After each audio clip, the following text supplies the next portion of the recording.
നമസ്കാരം, ഞാൻ Kirana. Chemmanur international jewellers Kaumudi ഹെഡ്ലൈൻസിലേക്ക് സ്വാഗതം. Presented by NCDC. നിർദ്ദേശങ്ങളുമായി സുപ്രീം കോടതി. മെഡിക്കൽ എഞ്ചിനീയറിംഗ് പ്രവേശനത്തിന് എൻട്രൻസ് മാത്രം മാനദണ്ഡമാക്കരുതെന്ന് സുപ്രീം കോടതി. പ്രവേശനത്തിന് സ്കൂൾ പരീക്ഷാഫലത്തിലെ 40% മാർക്ക് കൂടി പരിഗണിക്കണം. നിർദ്ദേശം സ്വകാര്യ മെഡിക്കൽ എഞ്ചിനീയറിംഗ് പരിശീലന സ്ഥാപനങ്ങളെ വിലക്കണമെന്ന ഹർജിയിൽ.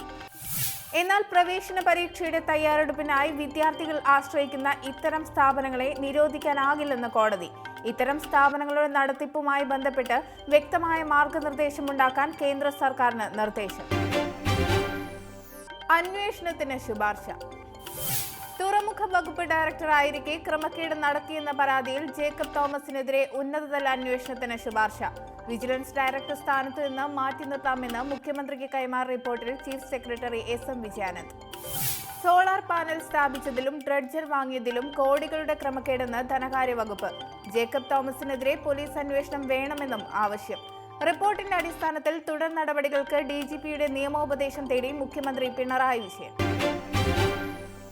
സമരം തന്ന സമ്മർദ്ദം. ലോ അക്കാദമി പ്രശ്നത്തിൽ തുടർ നടപടികൾക്ക് വേഗം കൂട്ടി സർവകലാശാല.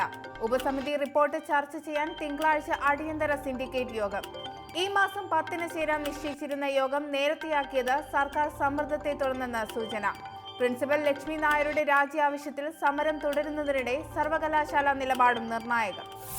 ലോ അക്കാദമിക്ക് മുന്നിൽ സമരം നടത്തുന്ന വിദ്യാർത്ഥികളുടെ ആവശ്യം ന്യായമെന്ന് VM സുധീരൻ. മാനേജ്മെന്റിന്റേത് നിയമവ്യവസ്ഥയെ വെല്ലുവിളിക്കുന്ന സമീപനം. CP അംഗങ്ങൾ ഉൾപ്പെട്ട സിൻഡിക്കേറ്റ് ഉപസമിതി റിപ്പോർട്ട് പ്രിൻസിപ്പലിന് അനുകൂലം. KPCC അധ്യക്ഷന്റെ പ്രതികരണം. സമരപന്തലിൽ നിരാഹാരമിരിക്കുന്ന K മുരളീധരൻ MLA കണ്ട ശേഷം. ചൂട് പിടിക്കുന്ന ചർച്ച. E അഹമ്മദ് MPയുടെ മരണത്തിൽ സമഗ്ര അന്വേഷണം ആവശ്യപ്പെട്ട പ്രതിപക്ഷം. മരണം മറച്ചുവെച്ച ഡൽഹി രാം മനോഹർ ലോഹ്യ ആശുപത്രി നടപടിയിൽ ദുരൂഹതയെന്ന ആരോപണം. അതിനിടെ വിഷയം ചർച്ച ചെയ്യണമെന്നാവശ്യപ്പെട്ട് പാർലമെന്റിൽ അടിയന്തര പ്രമേയത്തിന് നോട്ടീസ് നൽകി NK പ്രേമചന്ദ്രൻ. അഹമ്മദിന്റെ മരണം മൂടിവെക്കാൻ ശ്രമിച്ചെന്ന ആരോപണം അന്വേഷിക്കണമെന്ന് പ്രധാനമന്ത്രിക്ക് രമേശ് ചെന്നിത്തലയുടെ കത്ത്. ആശുപത്രിയിൽ പ്രവേശിപ്പിച്ച ശേഷം മെഡിക്കൽ ബുള്ളറ്റിൻ വഴി ആരോഗ്യസ്ഥിതി പുറത്തുവിടാത്തത് വിശദീകരിക്കണമെന്നും ആവശ്യം. എന്നാൽ E അഹമ്മദ് MPയുടെ മരണത്തിൽ ദുരൂഹത ഉണ്ടെന്ന ആരോപണം അടിസ്ഥാനരഹിതമെന്ന ആശുപത്രി അധികൃതർ. ആരോഗ്യസ്ഥിതിയും ചികിത്സാ വിവരങ്ങളും മക്കളെ അറിയിച്ചിരുന്നുവെന്നും വിശദീകരണം. പഞ്ചാബിന് നാളെ പരീക്ഷ. കറൻസി നിരോധനത്തിനു ശേഷം കേന്ദ്ര സർക്കാർ നേരിടുന്ന ഏറ്റവും വലിയ രാഷ്ട്രീയ പരീക്ഷയ്ക്ക് നാളെ തുടക്കം. ത്രികോണ മത്സരത്തിന്റെ തീച്ചൂടിൽ പഞ്ചാബും കോലാഹലങ്ങളില്ലാതെ ഗോവയും നാളെ പോളിംഗ് ബൂത്തിൽ. വോട്ടെടുപ്പ് പഞ്ചാബിലെ 117 മണ്ഡലങ്ങളിലേക്കും ഗോവയിൽ 40 സീറ്റിലേക്കും. അകാലിദൾ BJP സർക്കാരിനെതിരെ ഭരണവിരുദ്ധ വികാരം ശക്തമായ പഞ്ചാബിൽ അട്ടിമറി പ്രതീക്ഷയുമായി കോൺഗ്രസും ചരിത്രം മാറുമെന്നുറപ്പിച്ച് ആം ആദ്മിയും. 10 വർഷത്തിനു ശേഷം ഭരണം പിടിക്കാൻ കച്ചകെട്ടിയ കോൺഗ്രസിന് ഭീഷണിയായി പാർട്ടിയിലെ വിമത ശല്യം. ഇനി ഇന്നത്തെ സ്വർണം വെള്ളി നിരക്കുകൾ.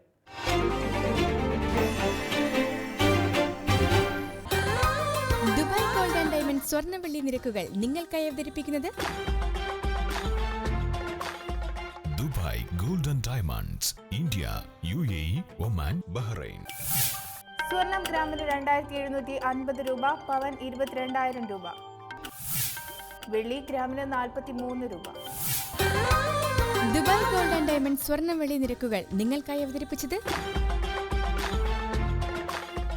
Dubai gold and diamonds, India, UAE, Oman, Bahrain. Chemmanur international jewellers Kaumudi headlines presented by NCDC സമാപിക്കുന്നു. പുതിയ വാർത്തകൾ വൈകിട്ട് 5:30. നമസ്കാരം.